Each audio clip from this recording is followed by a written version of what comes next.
UP के कुशीनगर से एक तस्वीर निकलकर सामने आ रही है जहां पर मदनी मस्जिद को शहीद कर दिया गया। तो इसी पर बात करने के लिए हमारे साथ मोहम्मद कैफ है जो द इंटरव्यू इंडिया के पत्रकार है, पल पल की खबरों पर नजर बनाए हुए। तो हम इनसे जानना चाहते हैं कि आखिर क्या था पूरा मामला और अब तक क्या कुछ हुआ वहां पर। जी देखिए, पहली बात यह कि जो आप बोल रहे हैं कि मस्जिद को शहीद कर दिया गया, मस्जिद पूरी तरीके से नहीं तोड़ी गई है। मस्जिद में 14 फीट का जो एक लंबा इलाका जो ढलाई करके बना हुआ था उसको तोड़ा गया है। और पूरा मामला जो है 17 दिसंबर का है।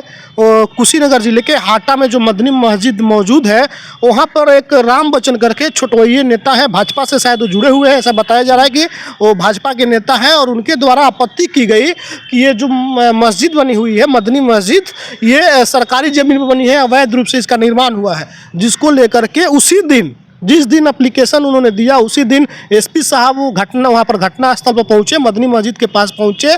और उसके बाद वहाँ के लोगों से उन्होंने पूछताछ किया। उन लोगों ने बताया कि ये हमारी बैनामे की ज़मीन है, अपनी ज़मीन बैनामे की ज़मीन पर 29 डिसमिल उनकी बैनामी की ज़मीन है, और नहीं 30 डिसमिल है और 29 डिसमिल में मस्जिद को बनवाया गया है।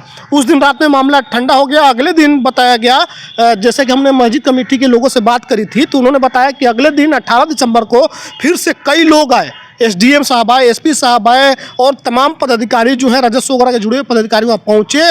और वहाँ पर उन लोगों ने ज़मीन की कागज़ की मांग की। उन्होंने देखा भी दस्तावेज कि क्या कुछ मामला है। फिर वहाँ से एक रिपोर्ट एसडीएम साहब ने तैयार भी कर दिया कि ये ज़मीन किसी भी तरीके से अवैध ज़मीन पर नहीं बनी हुई है, उनका अपना निजी ज़मीन है जिस पर मस्जिद बनवाई गई है। लेकिन बाद में फिर कहा गया कि आप इस मस्जिद के नक्शे को लाइए कि इसका नक्शा आपने कब पास करवाया और कैसे ये मस्जिद की निर्माण हुई है। मस्जिद का नक्शा भी दिखलाया गया, थोड़ी देर ही हुई उसमें, क्योंकि 1999 की वो मस्जिद बनी हुई है। और कोई भी व्यक्ति अगर 1999 में कोई नक्शा पास करवाया है तो उसको कहाँ रखा हुआ है उसको खोजने में ज़रा समय लगता है। लेकिन जब तक वो पेपर नहीं मिल रहा था उस बीच मस्जिद कमेटी के लोग, जब तक पेपर खोजने में समय लग रहा था, वो लोग हाई कोर्ट भी चले गए थे। हाई कोर्ट से स्टे ऑर्डर भी लेकर के आ गए थे। स्टे ऑर्डर जो है 8 फरवरी तक मिल गया था कि अभी स्टे इस पर कीजिए, अभी तक आप इस पर तोड़फाड़ नहीं करेंगे।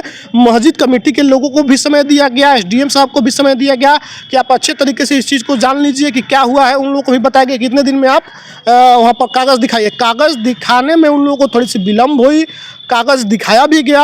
हाँ, लेकिन एक चीज़ उन लोगों ने बताया कि 1999 में चूँकि बन रहा था 2000 सन के बाद, 20 साल बाद जब जगह बढ़ती है, लोग अधिक आते हैं, तो वो जो खाना अलग से बन गया, टॉयलेट बन गया, इसके लिए उन लोगों ने गलती मान ली थी कि हमारी गलती है कि यहाँ पर हमने इसकी नक्शा में ऐड नहीं करवाया था, इसके लिए अनुमति नहीं ली थी।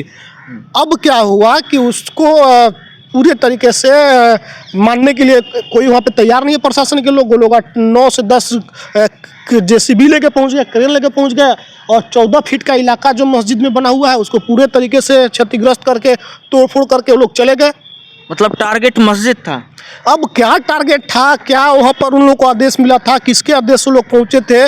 जब मस्जिद कमेटी के लोगों ने पेपर दिखा दी कि ये ज़मीन हमारे, ये मस्जिद जो है हमारे अपने ज़मीन में बनी हुई है, उसके बाद भी इस तरह से अगर तोड़फोड़ किया गया है, एक सिर्फ ये कह करके कि आपने जो लैट्रिन बाथरूम या कुछ अलग से जो काम उसमें करवाया 20-25 साल पहले जो नक्शा था उस नक्शे से अभी कि आपकी मस्जिद नहीं मिल रही है, उस पर तोड़फोड़ की कार्रवाई हो गई। अब कई लोग तो इस पे कह रहे हैं कि कुंभ में जो मसला हुआ है, जिस तरह से भगदड़ हुई है, उसको दबाने की प्रयास हो रही है। प्रशासन चाह रही है कि उधर से लोगों की नज़र भटक करके यहाँ पर आ जाए, मस्जिद की तरफ आ जाए। क्योंकि आप सबको पता है कि जब उत्तर प्रदेश में मंदिर मस्जिद का मामला आता है तो सीधे तौर पर भाजपा को जो भी लोग थोड़ा कष्ट में भी रहते हैं, हिंदू कम्युनिटी के लोग खुले तौर पर समर्थन देने लगते हैं कि मोदी जी अच्छा काम कर रहे हैं।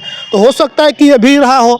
कई लोग आरोप लगा रहे हैं। हमने कई नेताओं से बात की, हमारे चैनल पर वीडियो भी चल रहा है, MIM के नेता हैं और कई नेताओं से हमारी बातचीत हुई है।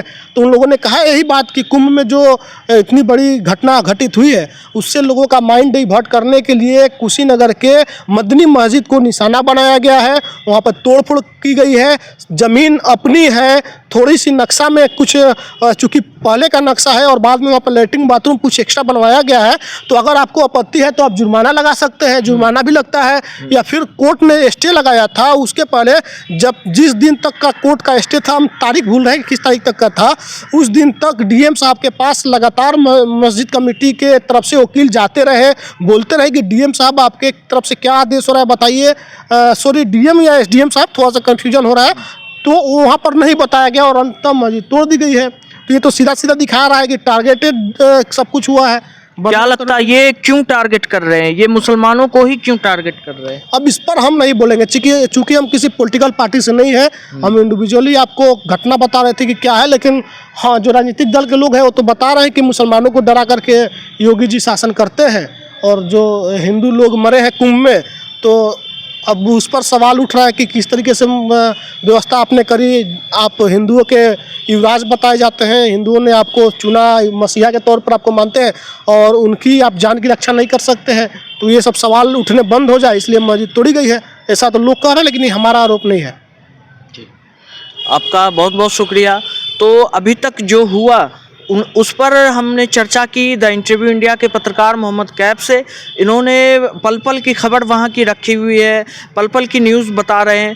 तो जैसा कि हमने लोगों को बात करते हुए भी सुना, लोग कह भी रहे हैं कि कहीं ना कहीं ये कुंभ के घटना को, भगदड़ को दबाने की कोशिश है कि नया विवाद खड़ा हो जाए और मस्जिद में लोग लग जाए और कुंभ की घटना दब जाए, कुंभ की खबर दब जाए। तो दोस्तों बने रहे हमारे साथ, हम आपको पल पल की खबर दिखाते रहेंगे। धन्यवाद।